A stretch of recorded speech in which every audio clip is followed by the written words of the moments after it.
Add. Write the answer in lowest terms. The quantity 4x plus 2 over the quantity x plus 5 plus the quantity negative 2x plus 8 over the quantity x plus 5. Here we have two rational expressions with the same denominator.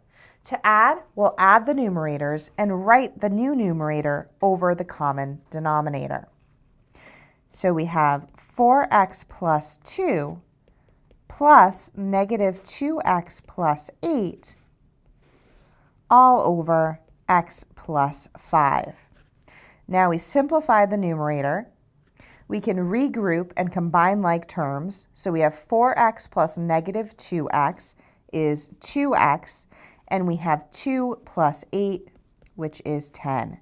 So our numerator is 2x plus 10, and our denominator is still x plus 5. Now we'll factor the numerator. Our denominator cannot be factored, but our numerator can.